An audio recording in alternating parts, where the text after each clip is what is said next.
Nah, gini, hari ini itu sebetulnya awalnya saya mau menjelaskan tentang teori kuliah dan juga praktikum.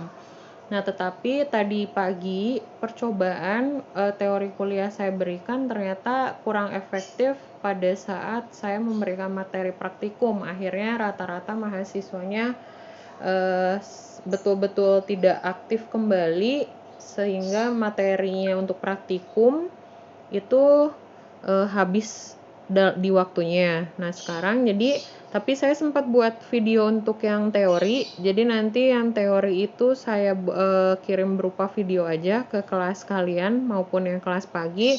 Nah, untuk yang hari ini, jadi untuk yang kelas siang saya langsung masuk ke teori praktikum aja ya. Jadi biar tidak menghabiskan waktu terlalu banyak di teorinya.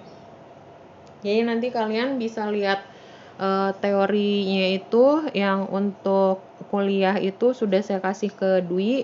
Nanti kalian bisa baca sendiri. Kalau ada yang kurang paham silahkan ditanyakan. Nah, yang sekarang saya bahas ini adalah teori tentang kuliahnya, praktikumnya.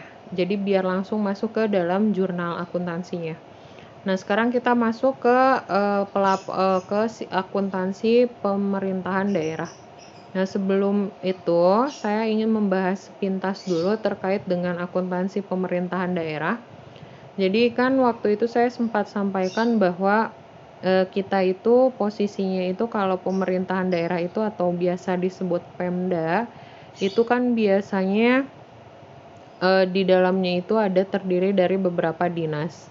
Nah, konsep kegiatan keuangannya yaitu kalau misalkan di dinas itu biasanya ada dua bagian keuangan, yaitu yang pertama adalah akuntansinya, yang biasanya kita sebut sebagai PPK, pejabat pelaksana kegiatan keuangan. Kemudian juga ada yang disebut sebagai bendaharawan.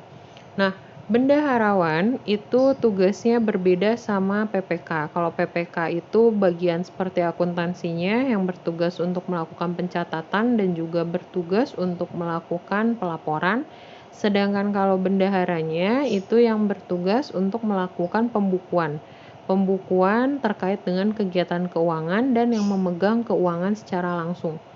Nah, nanti pada akhir periode segala pengeluaran yang dilakukan oleh bendahara kemudian dicatat dan dilaporkan, kemudian ditulis dalam laporan keuangan oleh PPK SKPD.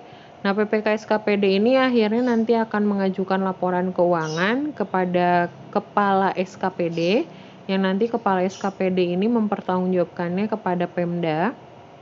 Jadi nanti dia melakukan pertanggungjawaban kepada Pemda, kemudian nanti Pemda melakukan penggabungan laporan keuangan atau yang kita sebut sebagai laporan konsolidasi yang dilakukan oleh akuntansinya pihak Pemda. Nah, itu adalah sedikit penjelasan alur kegiatan keuangan dari pemerintah daerah. Nah, kalau misalkan untuk pencairan anggaran itu biasanya dilakukan berawal dari dinas. Dinas itu sendiri dia yang memiliki program kegiatan, di mana program kegiatan tersebut nanti dibuat anggarannya. Nanti setelah selesai dibuat anggarannya, nanti diajukan kepada kepala SKPD. Nanti kepala SKPD mengajukan kepada Pemda atau pemerintah daerah di Pemdanya. Kemudian nanti Pemda meng-ACC, kalau sudah di-ACC maka Bendahara Umum Daerah atau BUD-nya dia melakukan pencairan dana yang nanti akan diberikan kepada bendahara di dinas. Nah, nanti bendahara dinas itulah yang melakukan kegiatan-kegiatan berdasarkan anggaran yang sudah ditetapkan. Nah, nanti ada tanda buktinya yang nanti tanda bukti tersebut sebagai dasar pencatatan untuk akuntansinya. Nah, berhubung kalian tidak semua memiliki buku Hafiz Tanjung. Nah, di buku Hafiz Tanjung itu sebetulnya dia membagi teorinya itu dua. Ada pada saat pembukuan, ada pada saat akuntansinya. Jadi ada saat versi bendaharanya, ada saat versi bagian akuntansinya. Karena kalian tidak ada bukunya, maka saya kasih modul yang langsung membuat ke bagian akuntansinya. Nah, di bagian akuntansinya itu kita perkenalan dulu sama persamaan akuntansi. Persamaan akuntansi di pemerintah daerah itu sebetulnya hampir sama dengan persamaan akuntansi di swasta, yaitu di mana sumber kekayaan itu kekayaan daerah itu berasal dari sumber-sumber daerah yang ada. Nah, di sini kalau misal kekayaan daerah itu kalau sama halnya dengan swasta kita sebut sebagai aset atau harta, sedangkan sumber-sumbernya berasal dari mana saja aset atau harta tersebut. Yang pertama berasal dari kewajiban, yang kedua berasal dari ekuitas.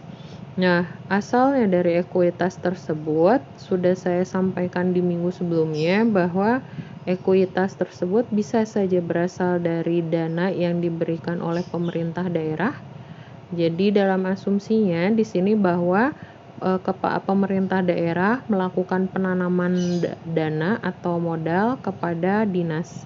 Jadi kalau dia memberikan dana itu tandanya dia memiliki kepemilikan terhadap dinas tersebut. Maka kita sebut dia bagian dari ekuitas.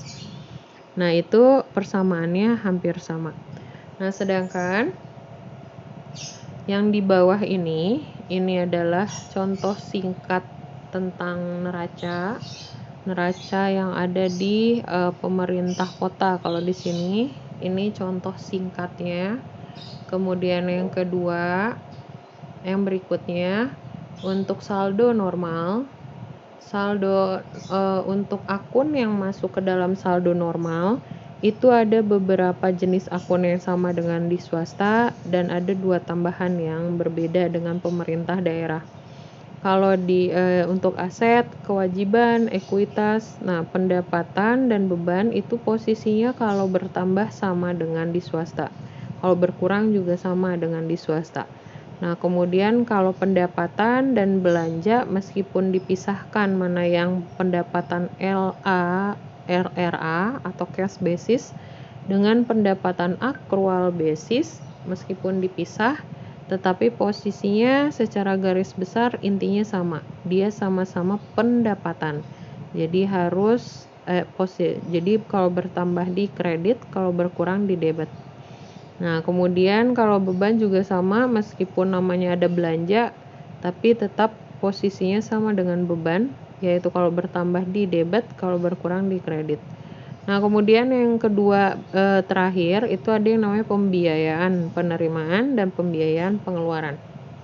Nah, pembiayaan penerimaan itu artinya adalah bantuan dana untuk kegiatan atau proyek-proyek yang jumlahnya besar atau nominalnya besar. Nah, bantuan penerimaan ini bisa diasumsikan sebagai pendapatan dari untuk dinasnya sendiri. Contohnya seperti penerimaan pembiayaan itu bisa berasal dari silpa atau selisih lebih anggaran periode yang tahun sebelumnya. Kalau dia punya kelebihan anggaran dan dia butuh dana untuk periode saat ini, dia bisa pakai dari silpa. Kemudian yang kedua itu berasal dari dana cadangan. Dana cadangan ini adalah akun khusus yang memang sengaja disediakan oleh pemerintah daerah ataupun dinas yang berguna untuk penggunaan dana dalam keadaan-keadaan yang mendesak atau untuk pada saat tidak ada dalam anggaran. Jadi kalau anggaran kan sudah ditentukan besarnya dan sudah ditentukan biayanya. Nah, kalau misal ada biaya atau nominal yang tidak ada di anggaran, bisa menggunakan dana cadangan. Kemudian yang ketiga itu berasal dari pinjaman jangka panjang. Kalau misal pinjaman jangka panjang itu bisa seperti obligasi, nah itu bisa merupakan bagian dari pembiayaan penerimaan. Nah, kemudian yang berikutnya adalah pembiayaan pengeluaran. Nah, kalau tadi penerimaan adalah kita menerima pembiayaan, kalau pengeluaran justru kita yang melakukan pengeluaran bantuan pembiayaan. Nah, itu bisa berupa apa? Yang pertama bisa berupa penyertaan modal atau penyertaan investasi pada BUMD. BUMD itu artinya adalah badan usaha milik daerah. Nah, jadi kalau misal pemerintah daerah itu dia bisa memberikan modal kepada badan usaha milik daerah untuk kegiatan usahanya. Nah, ini dia nanti ketika mendapatkan laba, dia memperoleh hasil labanya tersebut. Contohnya misalkan pengikutsertaan pemerintahan dalam BPR, Bank Perkreditan Rakyat, yang biasanya memang domisilinya per daerah. Kemudian juga kalau misalkan di perusahaan swasta milik daerah juga sama, pemerintah daerah juga bisa melakukan penyertaan modal, di mana nanti kalau perusahaan tersebut untung, maka dia mendapatkan hasilnya. Nah, contohnya apa? Misalkan kalau di saya nih, ada perusahaan pabrik sepatu. Nah, meskipun dia sifatnya UMKM, ketika dia sudah bisa menghasilkan laba yang tinggi, maka itu masuknya kepada perusahaan. Nah, nanti kalau si pemerintah daerah ini memberikan modal ya kepada pabrik sepatu Ciomas, nah berarti nanti pada saat dia laba, maka laba itu nanti pada saat pabriknya laba, maka laba tersebut juga didapat oleh pemerintah daerah. Nah, itu contohnya adalah pembiayaan pengeluaran. Artinya dia melakukan bantuan pemberian dana berupa modal investasi, tapi nanti keuntungannya nanti bisa dia peroleh atau dia manfaatkan. Nah, itu contohnya. Nah, kemudian posisinya kalau untuk penerimaan ini sama, pembiayaan penerimaan ini sama seperti pendapatan. Kalau bertambah di kredit, kalau berkurang di debit. Sementara kalau pembiayaan pengeluaran ini setara sama beban. Jadi kalau misalkan bertambah di debit, kalau berkurang itu di kredit. Nah, itu adalah saldo normal dari akun-akun yang masuk ke dalam akuntansi pemerintah daerah.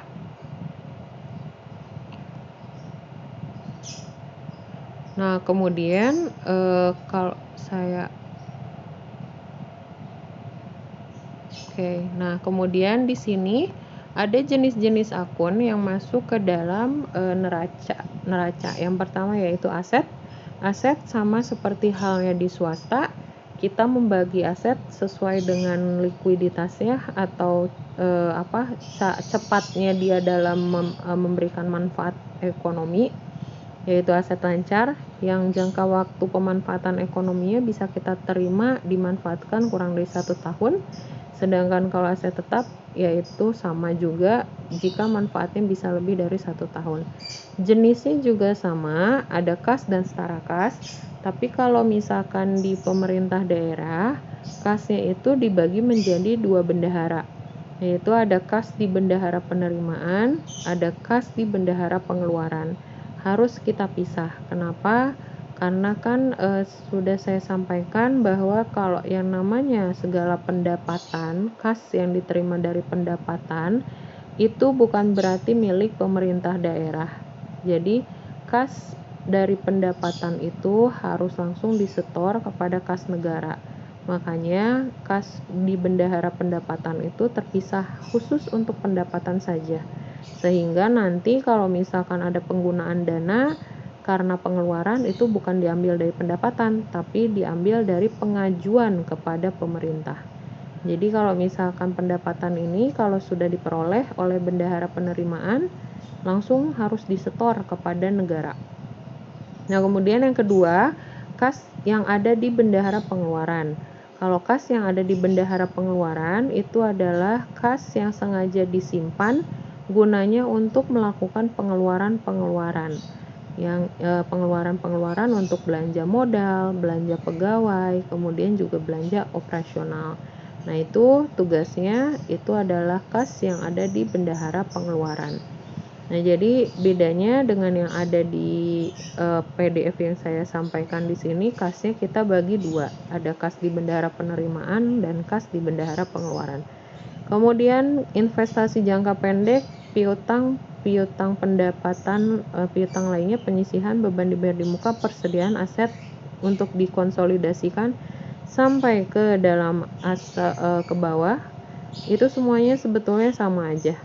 Jadi tidak ada bedanya dengan yang ada di swasta. Kemudian juga, nah kecuali ada di sini nama akun untuk aset lainnya. Nah, aset lainnya itu yang pertama ada tagihan jangka panjang.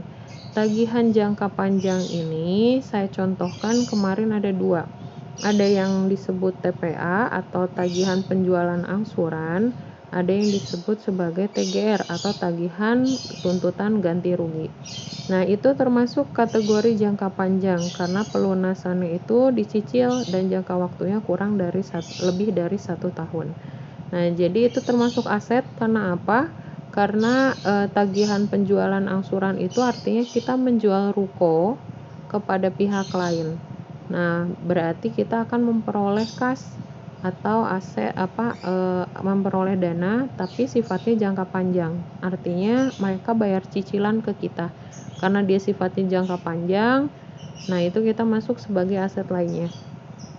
Kemudian juga tagihan tuntutan ganti rugi itu adalah contohnya seperti yang minggu lalu saya sampaikan, contohnya seperti ketika ada fasilitas kantor yang rusak karena kesengajaan, maka dia itu akan melakukan tuntutan ganti rugi atau pergantian aset.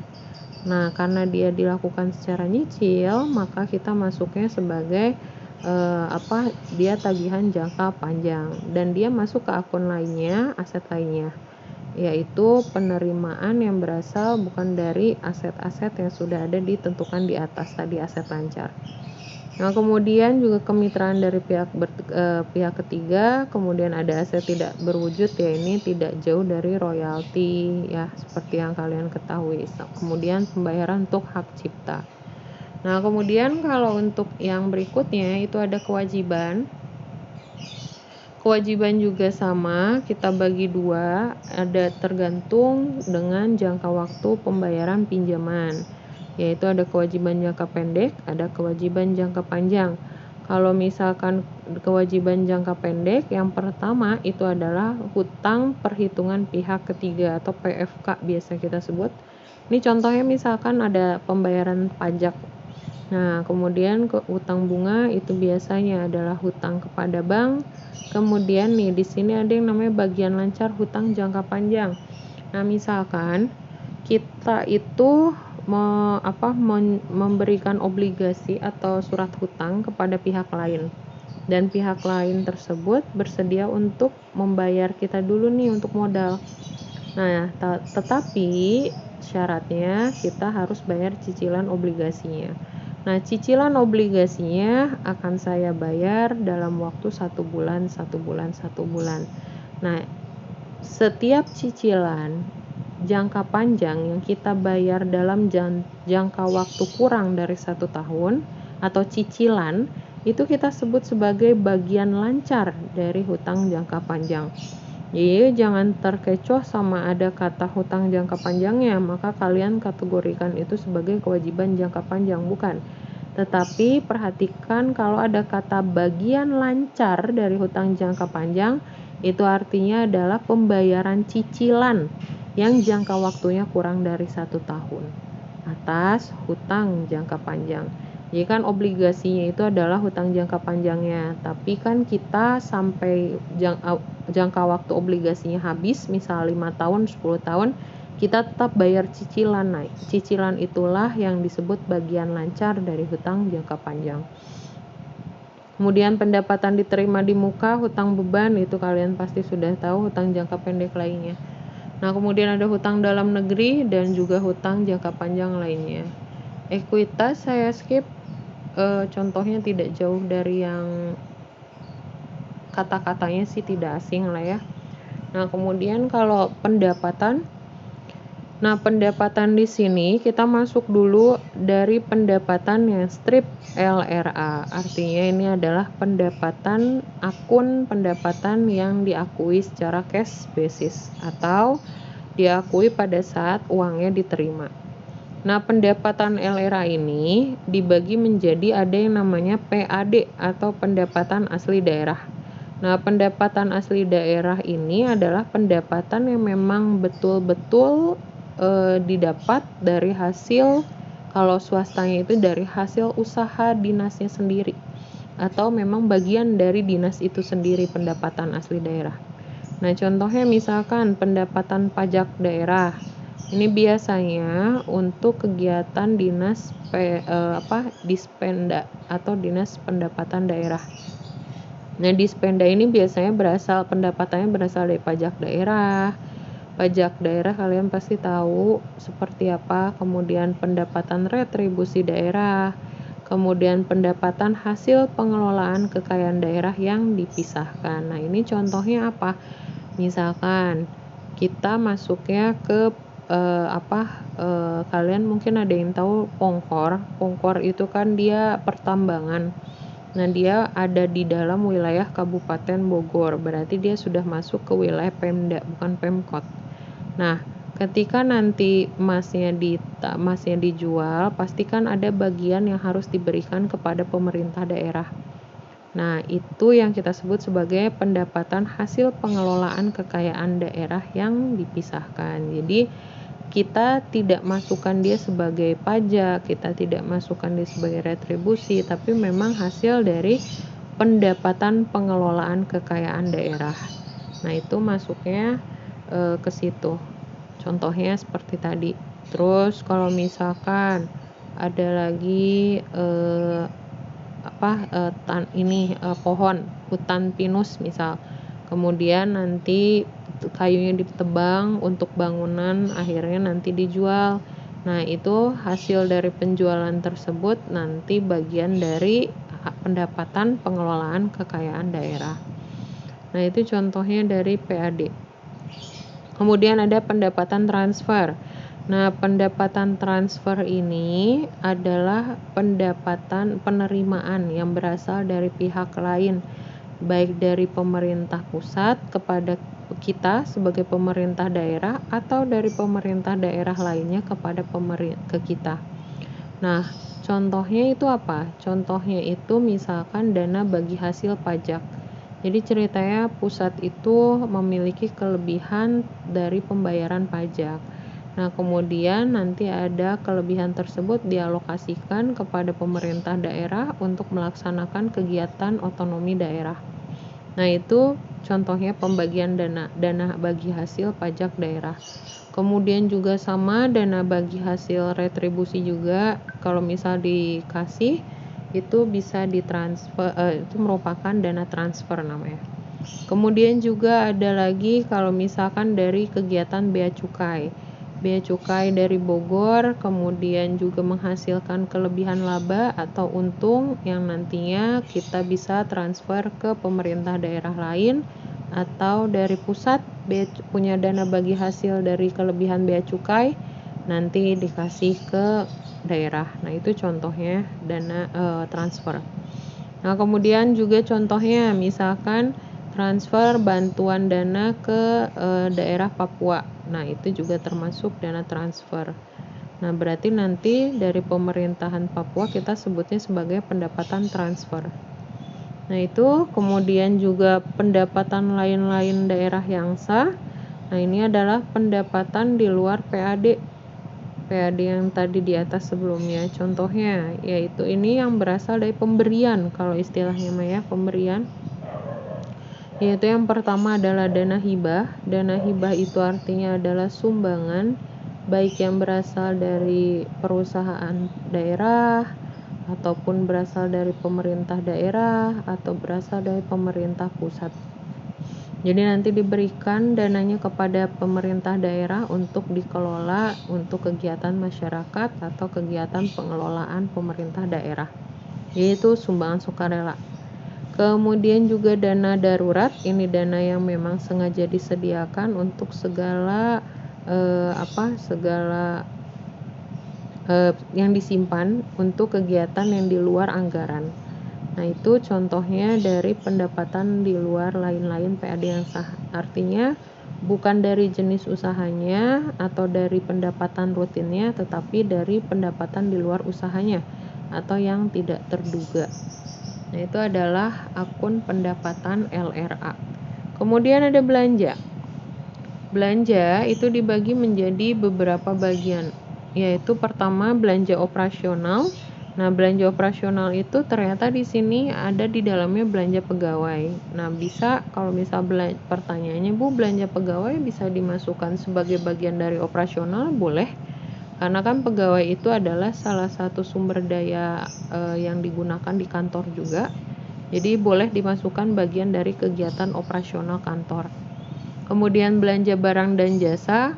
Nah, belanja barang dan jasa ini adalah contohnya belanja alat tulis kantor, kemudian belanja jasa servis, dan lain-lain. Nah, kemudian ada belanja bunga. Belanja bunga ini adalah pembayaran bunga kalau misalkan pemerintah daerah itu dia melakukan pinjaman jangka pendek. Nah, itu berarti pembayaran bunga ada terima. Atau jangka panjang juga dia harus pembayaran bunga. Nah, itu berarti kita sebut belanja bunga. Kemudian ada belanja subsidi, kemudian belanja hibah. Nah, kalau belanja hibah itu artinya belanja pengeluaran yang berasal dari dana hibah. Jadi kita gunakan itu kita sebut sebagai belanja hibah. Kemudian ada belanja bantuan sosial. Itu artinya kalau kita mau melakukan pengeluaran untuk kegiatan bansos. Nah, kemudian belanja modal itu sesuai saya sampaikan minggu kemarin berkaitan dengan aset jangka panjang. Jadi sama kayak belanja tanah, mesin, dan lain-lain. Nah, kemudian transfer tadi sudah. Pembiayaan.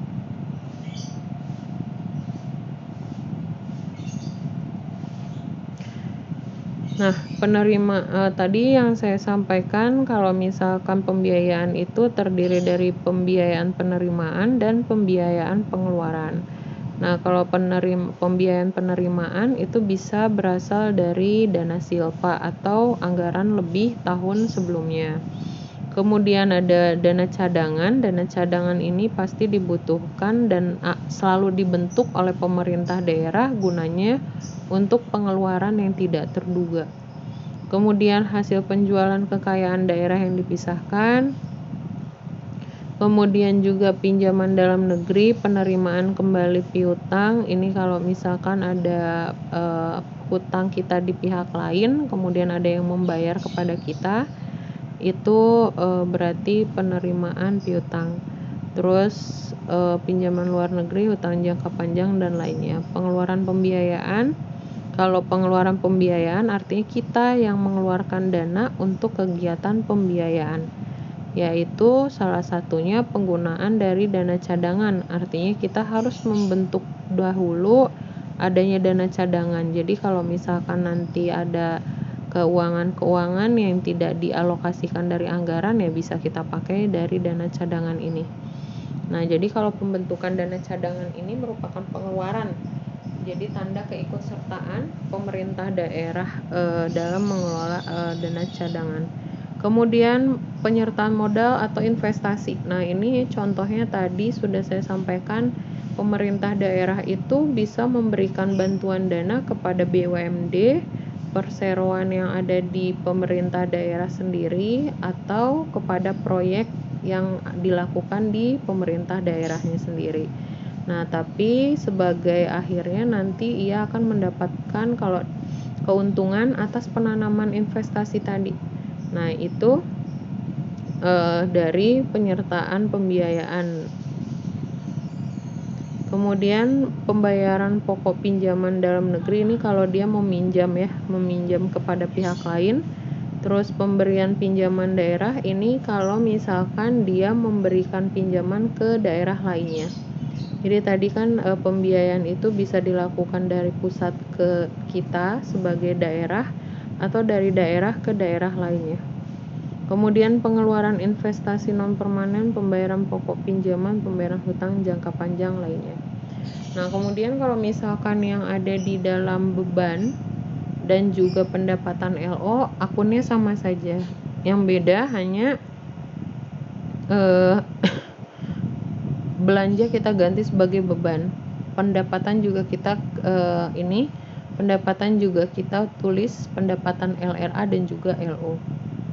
Nah, sekarang kita masuk ke pencatatannya. ini siklusnya dulu deh. Nah, ini adalah siklus dalam pembuatan penyusunan laporan keuangan pemerintahan daerah. Nah, yang pertama itu ada yang namanya pembuat jurnal anggaran. Ya kan, kita mengajukan anggaran kepada Pemda. Nanti ketika Pemda memberikan dananya kepada dinas, nah dinas harus menjurnal bagaimana penerimaan saat anggaran diterima. Nah, jadi prosesnya di poin 1 ini. Nih, poin 1. Kemudian juga yang kedua ditulis dibuat di jurnal. Kemudian yang berikutnya kita ke atas sedikit.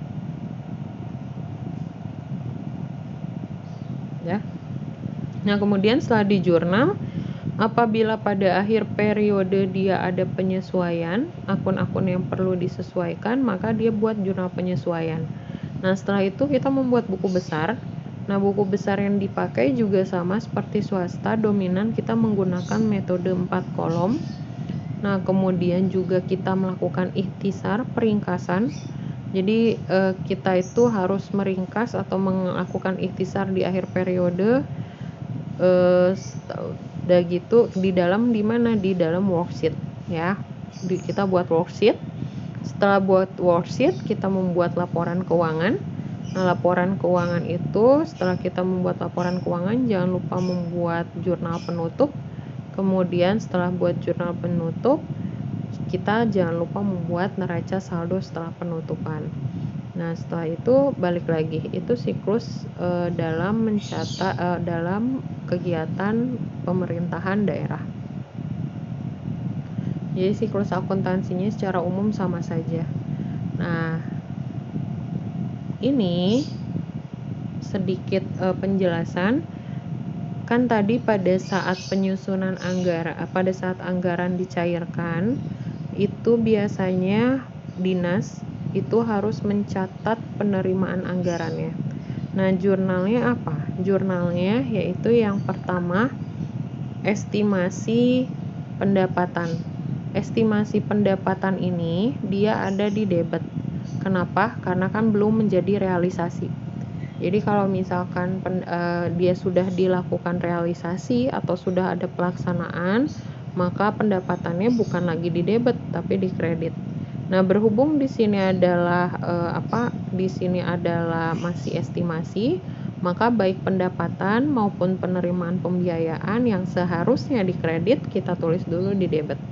Nah, kemudian yang berikutnya, kolom berikutnya yang bawah juga sama. Kita di sini ada yang namanya apropriasi. Apropriasi ini adalah kenapa bukan estimasi belanja? Karena kalau pendapatan itu pasti semuanya kita tulis estimasi, karena artinya kita tidak pernah tahu berapa nilai pendapatan yang diterima nantinya, bisa lebih atau bisa kurang. Nah, tetapi kalau belanja di pemerintahan daerah ataupun pusat itu sudah ada biayanya. Jadi kita sebut dia sebagai apropriasi karena disitulah artinya belanja dicairkan sesuai dengan yang dianggarkan. Nah, makanya kita tulisnya apropriasi bukan estimasi. Kalau estimasi belanja tandanya dia belum membuat jumlah biaya yang ditetapkan untuk pengeluaran. Kalau estimasi. Nah, tapi karena dia sudah membuat anggaran belanjanya, artinya dia sudah tahu berapa nilai biayanya, maka kita tulis dia sebagai apropriasi. Kemudian apropriasi pengeluaran pembiayaan. Nah, kemudian juga di sini ada estimasi perubahan sal. Estimasi perubahan sal ini sebetulnya kalau di swasta mungkin setara sama ikhtisar laba rugi. Dia adalah selisih antara pendapatan dengan belanja. Dan ini estimasi perubahan sal hanya berlaku pada jurnal yang dilakukan metodenya LRA. Jadi hanya untuk jurnal LRA. Kalau untuk jurnal LO atau akrual itu tidak ada estimasi perubahan sal. Nah, estimasi perubahan sal ini saldonya akan mengikuti hasil selisihnya. Jadi kayak misal nih, pendapatannya lebih besar daripada bebannya. Berarti kan kita tulis estimasi perubahan sal itu yang paling kecil, yaitu di beban. Maka dia estimasi perubahan salnya di kredit. Nah, tapi kalau misalkan apropriasi belanjanya lebih besar daripada apropriasi belanjanya lebih besar daripada pendapatannya, berarti nanti estimasi perubahan salnya kita tulis di debit biar saldonya sama antara posisi di debit dan juga posisi di kredit. Nah, sampai sini dulu ada yang mau ditanyakan nggak?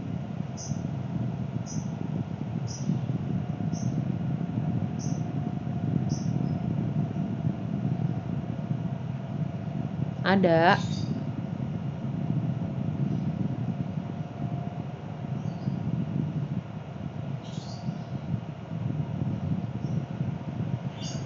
Ada. Ini ada nggak orangnya?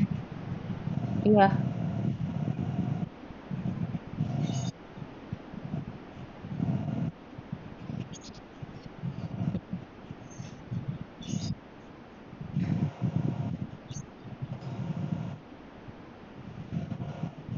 Apa?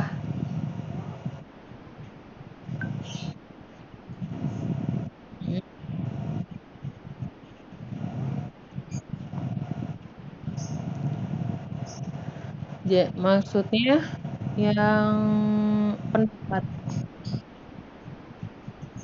Oke, ya. Kenapa? Bagian. Oke, jadi kalau misalkan bagian lancar dari hutang jangka panjang dengan yang namanya dengan beban bunga. Kalau beban bunga itu kan kita hanya membayar bunga dari utang. Tapi kalau bagian lancar hutang jangka panjang bayar cicilannya. Jadi bayar hutangnya, nyicil hutangnya, termasuk kalau di dalamnya ada bunga ya termasuk di dalam bunga. Nah, kalau misalkan beban kan beban bunga itu bunganya aja yang kita bayar tapi pokok tidak berkurang. Tapi kalau misalkan cicilan, kalau misal bayar cicilan itu tuh berkurang juga pokoknya, berkurang termasuk bisa bayar bunganya juga. Makanya bisa dipisahkan. Kalau misal bagian lancar dari hutang jangka panjang itu berarti dia mengurangi hutangnya juga. Tetapi kalau misal beban bunga itu hanya berkurang terhadap bunga tapi belum tentu berkurang terhadap pokok pinjamannya. Gitu, Zalfa.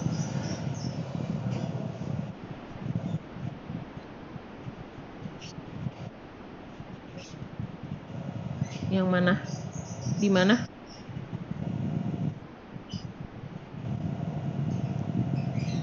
35.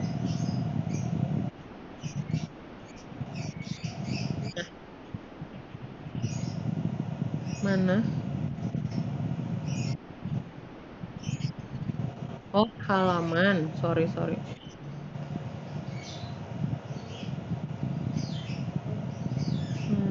Bentar, bentar, bentar.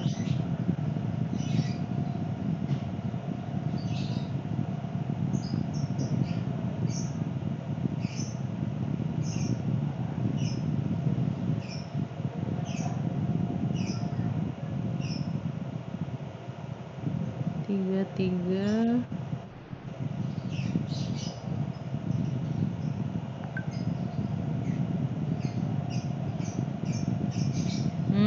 Yang mana?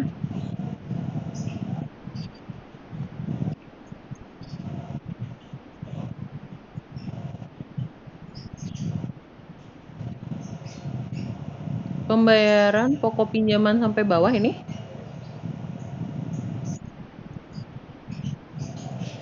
Pembayaran pokok pinjaman dalam negeri. Jadi kayak misalkan kan kita kita melakukan pinjaman, kemudian terhadap perusahaan atau pemerintah dalam negeri. Nah, kita bayar pokoknya. Nah, ini masuknya jadi kalau pembiayaan itu kayak ibaratnya gini loh, kayak bantuan pemberian dana. Jadi dia membiayai melakukan punya proyek tapi dia kurang dana, akhirnya dia melakukan pinjaman, bukan pinjaman untuk operasional, bukan pinjaman untuk yang lain, tapi untuk kegiatan yang memang nominalnya tinggi. sehingga dia membutuhkan pembiayaan yang besar. Nah, dia akhirnya misalkan meminjam obligasi atau meminjam hal-hal yang lain untuk pembiayaan, sehingga dia nanti pada saat pengeluaran pembiayaan ini dia masuknya sebagai pembayaran pokok pinjaman dalam negeri gitu, Selva.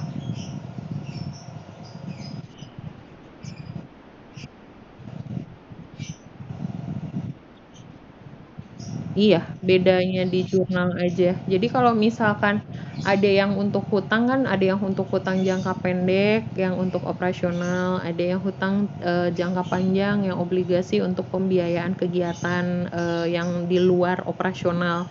Nah, kalau ini masuknya bagian dari pembiayaan, artinya dia memang bukan bagian dari kewajiban atau hutang, tapi ini memang dia sengaja dapat dana, minjem dana untuk kegiatan pembiayaan jangka panjang, proyek atau yang jangka nilainya besar, sehingga nanti dia pada saat pengeluaran pembiayaan itu masuknya ke sini, pembayaran pokok pinjaman dalam negeri, gitu Zalfa. Oke, yang lain? Ada lagi yang lain? Oke, kalau tidak ada berarti tadi ya jurnal pada saat sorry. Nah, tadi saya jelaskannya tadi ada dua ya, ada SKPD sama PPKD. Nah, kalau PPKD itu kan Pemda, dari segi pembukuan Pemdanya. Nah, kita dari segi pembukuan dinasnya, jadi jurnal pada saat pencairan dana anggaran yang kita lakukan itu ini.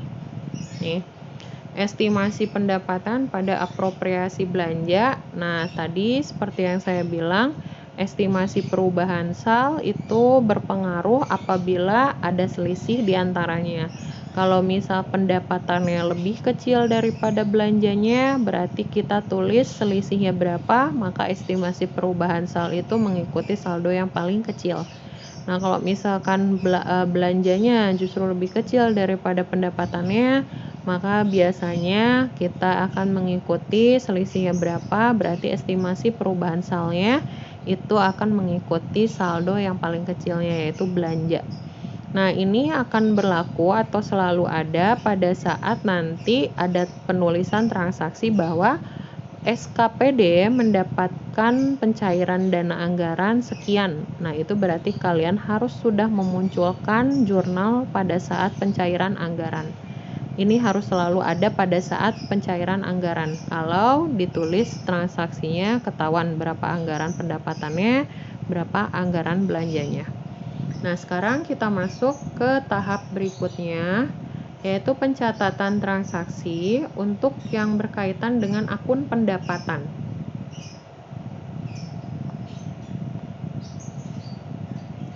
Jadi kita per minggu itu per akun.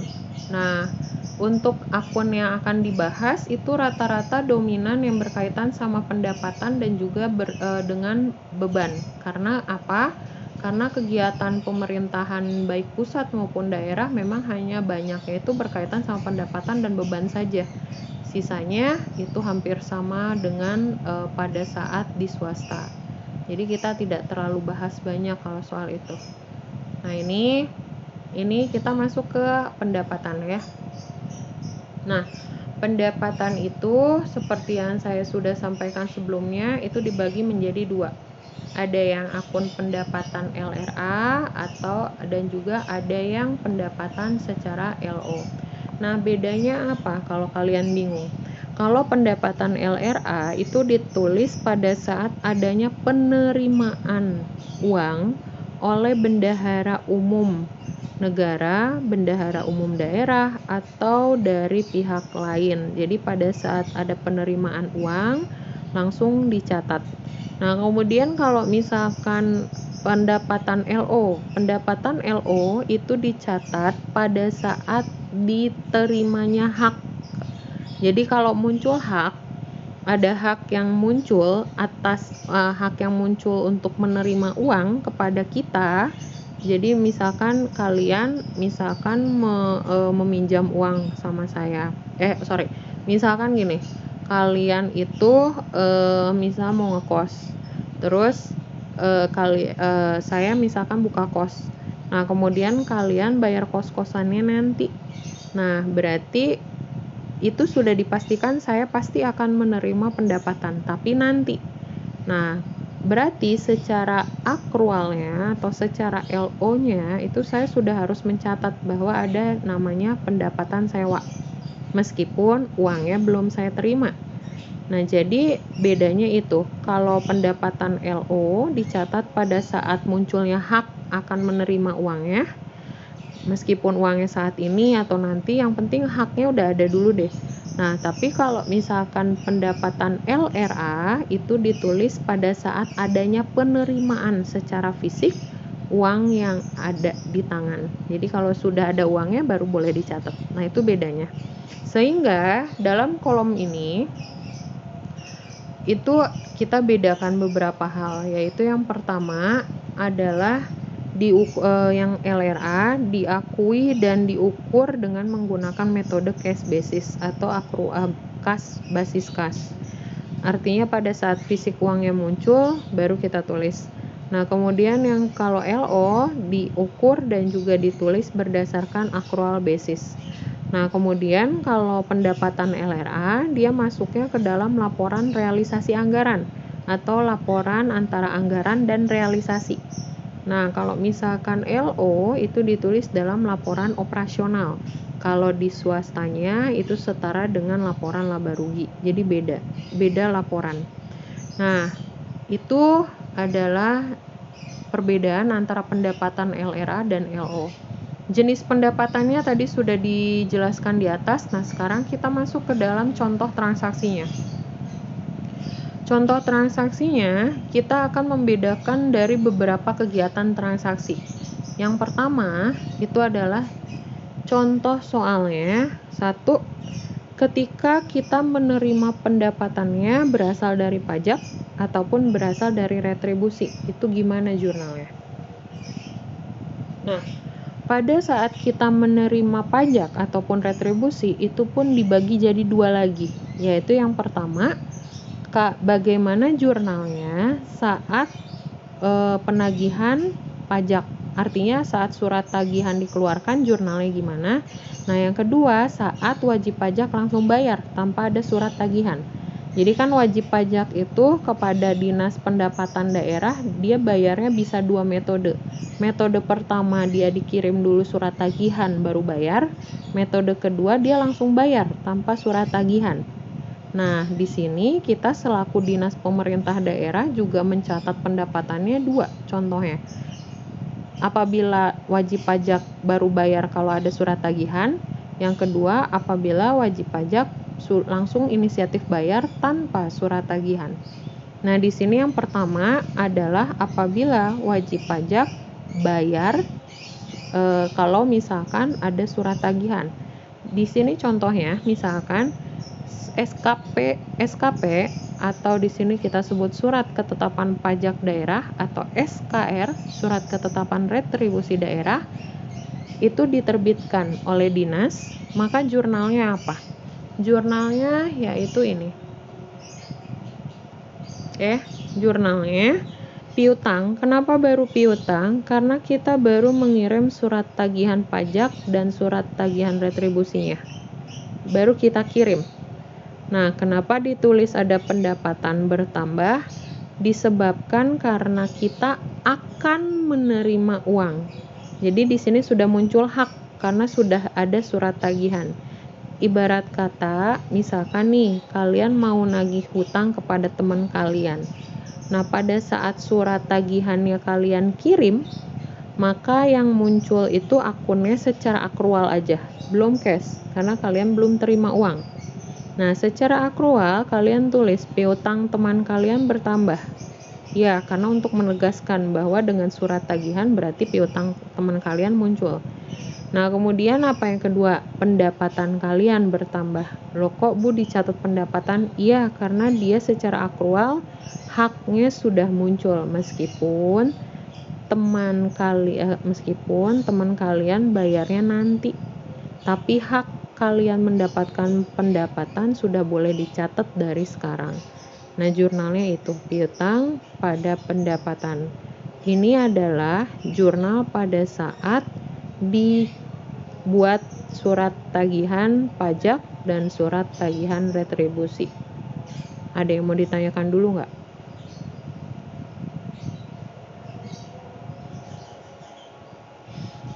Ada? Ada? Oke. Kalau gitu saya anggap tidak ada. Yang kedua, bagaimana kalau setelah dibuat surat tagihan ternyata wajib pajak atau wajib retribusi bayar? Maka jurnalnya yaitu yang pertama, secara akrual pasti ada jurnalnya, yaitu kasnya bertambah. Kenapa kas bertambah? Karena kalian terima uang atas pembayaran pajak atau pembayaran retribusi.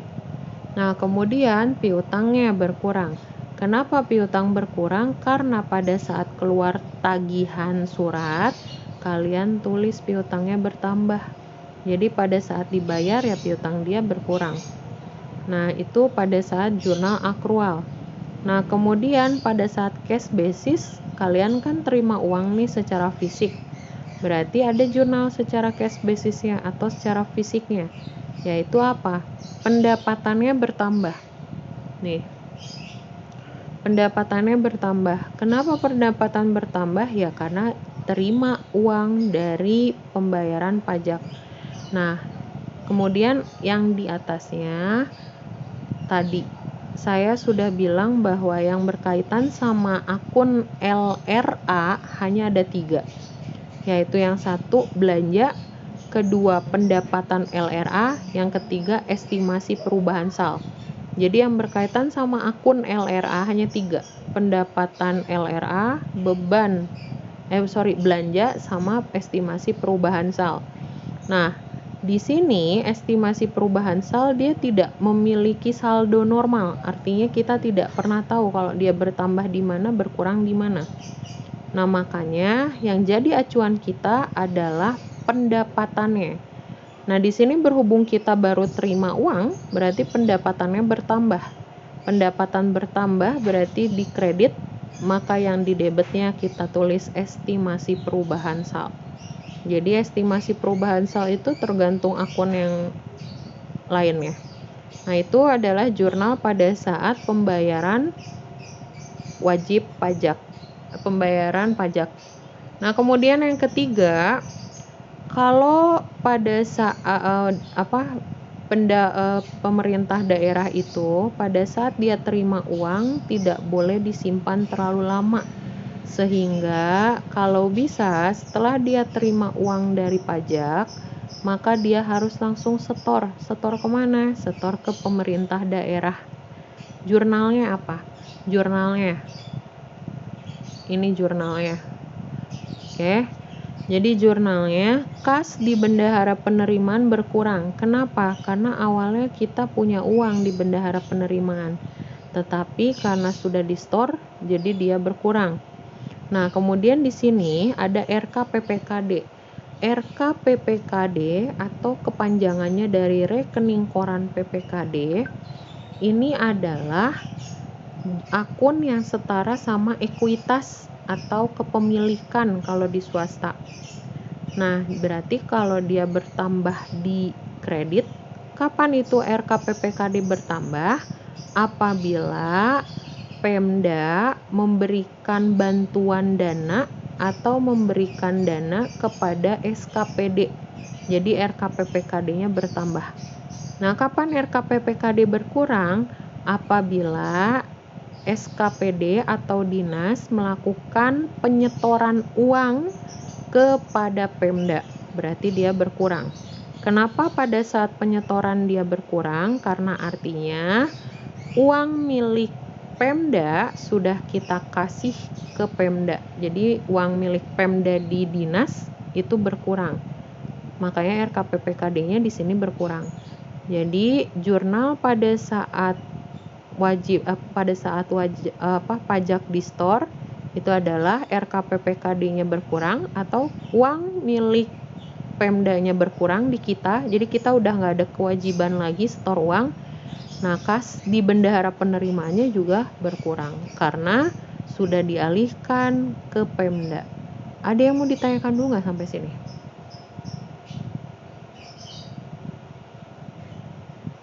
Ada? Oke, kalau diem saya anggap nggak ada ya. Nah, kemudian tadi transaksi yang pertama adalah pada saat wajib pajak baru bayar kalau sudah ada surat tagihan. Nah, transaksi yang kedua kalau wajib pajak langsung bayar tanpa surat tagihan.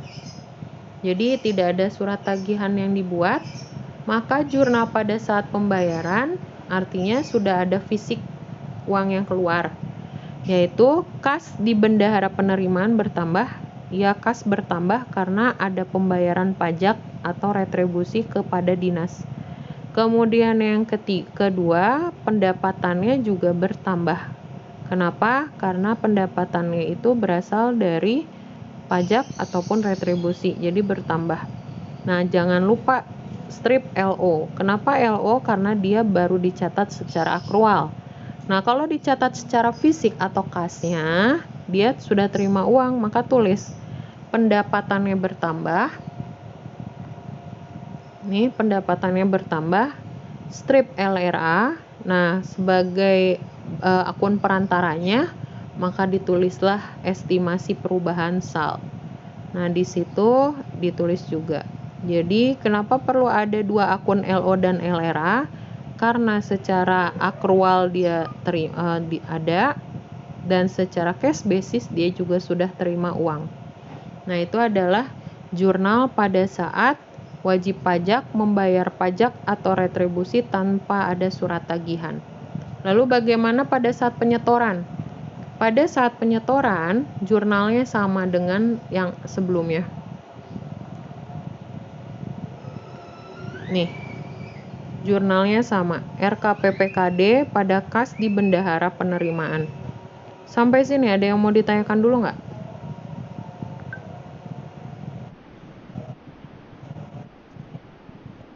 Yang mana? Iya, LO itu akrual.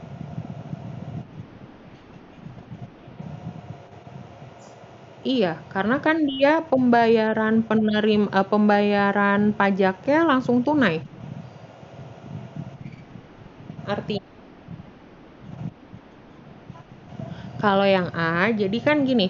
Tadi saya sudah bilang kalau misal transaksi pada saat wajib pajak itu transaksi pada saat adanya pembayaran dari wajib pajak itu ada dua. Yang pertama tadi saya contohkan yang A itu kalau ternyata wajib pajak baru bayar saat ada surat ketetapan pajak. Tadi kan saya bilang surat ketetapan pajak kita buat dulu. Nah, pada saat surat ketetapan pajak kita buat, maka muncul satu jurnal akrual. Kenapa muncul satu jurnal akrual? Karena tandanya kita punya piutang dari pihak lain. Nih, bentar. Nah, kenapa kita munculkan satu akun akrual? Karena tandanya dengan diterbitkannya surat tagihan, kita menegaskan bahwa ada wajib pajak atau ada wajib retribusi yang belum bayar pajaknya kepada kita.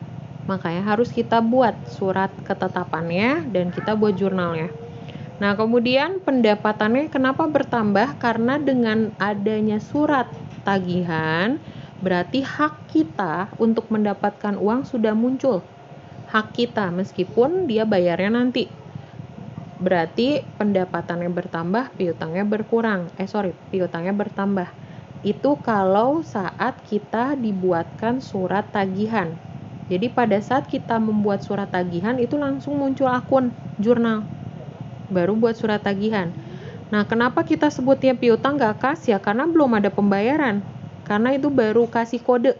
Ini loh yang harus kamu bayar, ini segini loh yang harus kamu bayar. Nah, itu baru kode, makanya kita belum ada kas. Nah, pada saat wajib pajaknya bayar, baru muncullah akun kasnya. Nih, yang ini. Pada saat wajib pajaknya bayar. Nah, contoh transaksi yang kedua, Transaksi kedua itu kenapa langsung ke kas? Karena contoh transaksi kedua ini dia itu tidak ada surat tagihan, jadi langsung muncul membayar. Jadi wajib pajak ini langsung bayar tanpa ada surat tagihannya. Artinya dia nggak usah ditegur, dia nggak usah dikasih surat tagihan, dia udah inisiatif langsung bayar, maka jurnalnya seperti ini. Gitu loh. Zalfa, bisa bedain?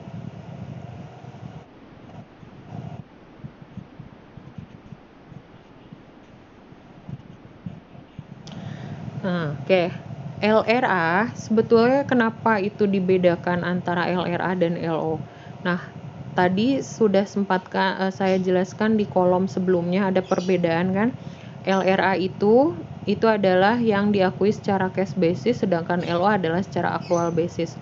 Nah, kalau misalkan secara LRA itu adalah akun-akun yang memang masuk ke dalam laporan realisasi anggaran atau yang biasa disebut LRA.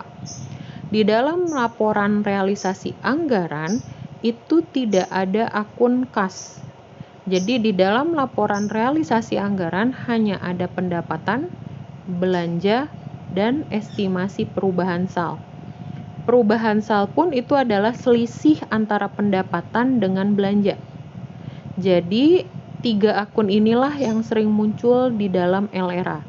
Sedangkan kalau yang di LO itu kan akrual.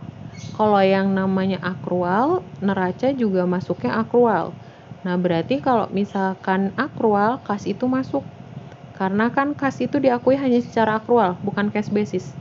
Jadi yang perlu kalian ketahui bahwa gini, kalau mungkin kalian belum tahu prinsipnya, bahwa yang namanya di pemerintahan itu ada yang disebut laporan realisasi anggaran. Laporan realisasi anggaran itu adalah laporan keuangan yang ditulis hanya secara kas basis. Sedangkan kalau misalkan di dalam ada di accrual basis itu ada yang di neraca, ada laporan operasional, ada laporan ekuitas, dan juga ada laporan arus kas. Itu kalau secara accrual basis. Jadi artinya kalau nanti kita mencatat dia secara cash basis itu hanya ada LRA atau laporan realisasi anggaran. Nah, di dalam laporan realisasi anggaran itu hanya ada 3 akun, yaitu estimasi perubahan sal, pendapatan, dan belanja. 3 akun.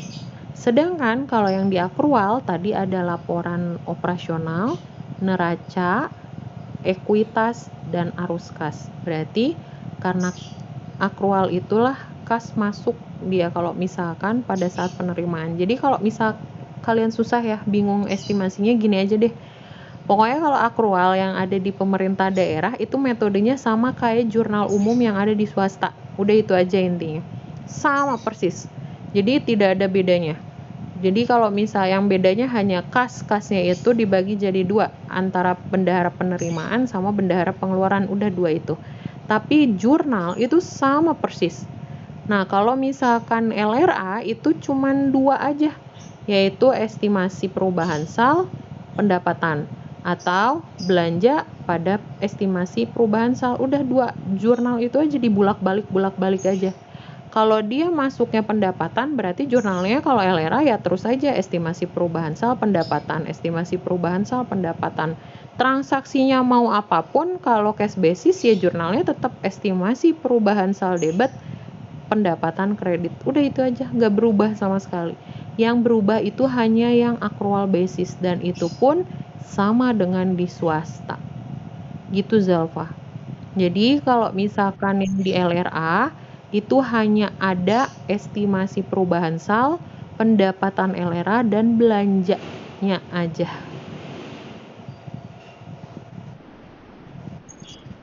Oke. Ya.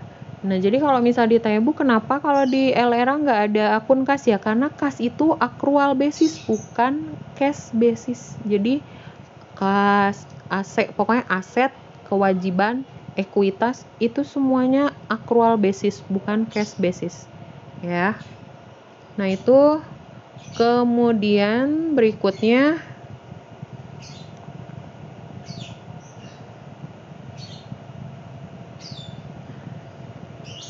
Tunggu, saya cari yang sering kita iniin aja ya. Sering kita pelajari di transaksi.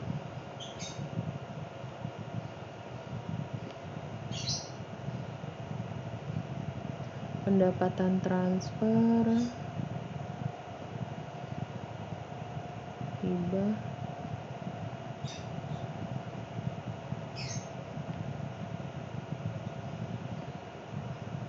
oke. Nah, jadi kalau misalkan contoh nih, ada pembiayaan juga.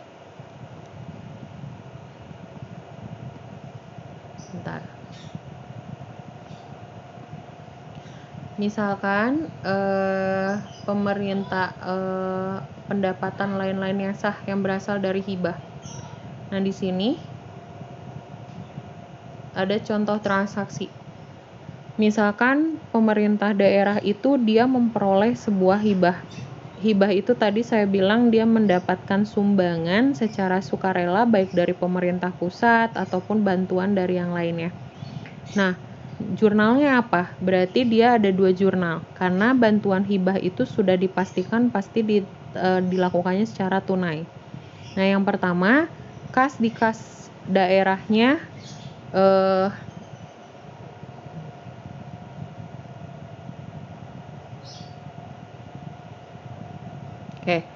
kasnya itu bertambah. Nah, kemudian pendapatan hibahnya itu juga bertambah. Kenapa ada secara akrual? Ya tadi balik lagi. Karena kita mendapatkan hak atas dana tersebut.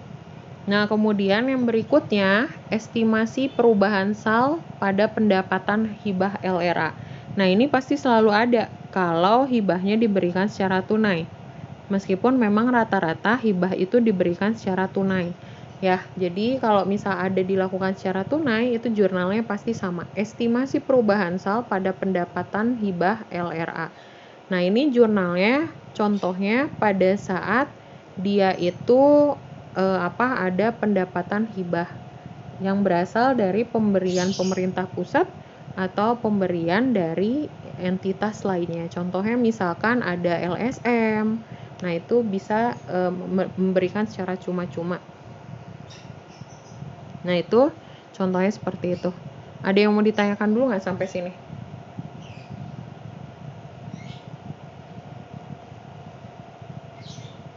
Ada? Oke, kalau tidak ada, nah sekarang kalau misalkan tadi kan hibahnya itu berupa uang tunai, sumbangannya itu berupa uang tunai. Nah, gimana kalau ternyata sumbangannya itu berupa barang atau aset tetap, jenisnya apa aja boleh, bisa bangunan, kendaraan dinas, dan lain-lain. Maka jurnalnya gimana? Jurnalnya secara akrual pasti ada aset tetap yang bertambah. Mau mobil dinas, gedung, bangunan, dan lain-lain, pokoknya yang sifatnya aset tetap itu bertambah. Karena kan dia kasih sumbangan kepada kita, berarti aset tetapnya bertambah. Dan pendapatan hibahnya juga bertambah. Jadi pendapatannya hibahnya bertambah. Nah, ini secara LO ya. Oke. Bukan LRA. Oke, LO. Nah, jadi kenapa hanya LO atau hanya secara akrual? Alasannya karena dia memberikan sumbangannya berupa barang, bukan berupa uang. Kalau sumbangannya itu berupa uang, maka dia pasti cash basisnya ada. Jadi karena dia terima fisik uang, pasti metode jurnal cash basisnya ada.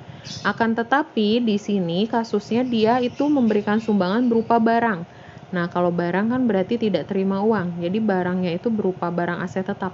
Maka hanya ada accrual basisnya atau LO-nya. Maka jurnalnya aset tetapnya bertambah. Kenapa aset tetapnya bertambah ya? Karena dia nyumbang aset. Nah, kemudian pendapatannya juga bertambah. Jadi itu jurnalnya hanya pada saat accrual basisnya aja. Cash basisnya tidak ada karena dia bukan memberikan uang, tapi dia memberikan aset tetap. Oke, ada yang mau ditanyakan dulu nggak sampai sini? Ada? Ada? Oke, kalau tidak ada berarti saya anggap paham ya. Nah, nanti kalian kerjakan tugas yang ada yang saya kasih tadi ke Dwi. Sebentar. Tugasnya itu kalian diminta untuk buat jurnal terkait sama pendapatan.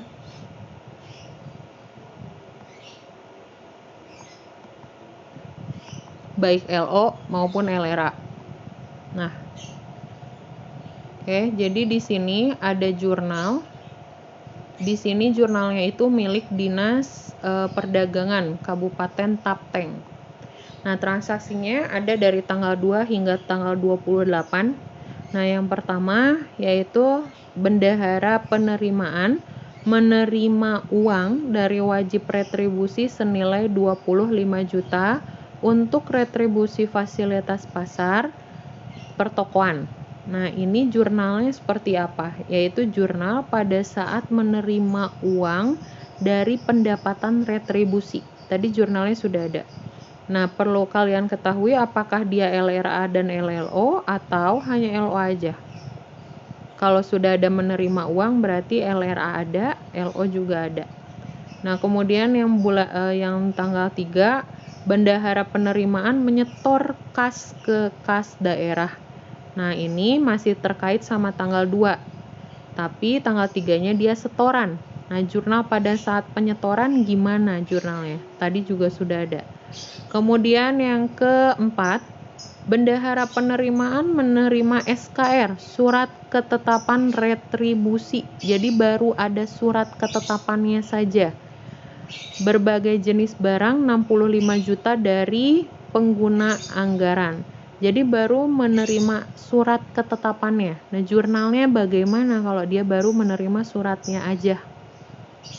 Ya, jadi artinya surat tagihan ke pihak lain. Nah, itu gimana jurnalnya? Apakah LO dan LRA atau LO saja? Nah, kemudian surat yang tanggal 18, surat ketetapan retribusi daerah yang ada di tanggal 4 dibayar tunai oleh wajib retribusi. Nah, jurnalnya gimana pada saat pembayaran retribusi yang ada di tanggal 4? Kemudian tanggal 19 ini adalah penyetoran. Kas dari hasil retribusi tersebut disetor ke kas daerah. Nah, jurnalnya gimana pada saat penyetoran transaksi tanggal 18. Nah, kemudian tanggal 20, bendahara penerimaan menerima SKR. Ini juga sama seperti transaksi tanggal 4. Jadi saya tidak usah jelaskan lagi. Tanggal 25 itu adalah pada saat pembayaran retribusi tanggal 20. Jadi tanggal 20 baru dikirim surat tagihannya, tanggal 25 bayarnya, tanggal 26 setorannya. Nah, itu. Kemudian tanggal 28, bendahara penerimaan menerima cicilan penjualan kendaraan perorangan. Jadi, kalau misal yang tanggal 28 ini adalah penerimaan pendapatan dari cicilan penjualan kendaraan. Nah, itu jurnalnya gimana? Pastinya ada LO-nya, ada LRA-nya. Karena dia menerima uang senilai 15 juta. Kalian buat jurnalnya, dikumpulkan jam 4 nanti di Evieta. Bisa?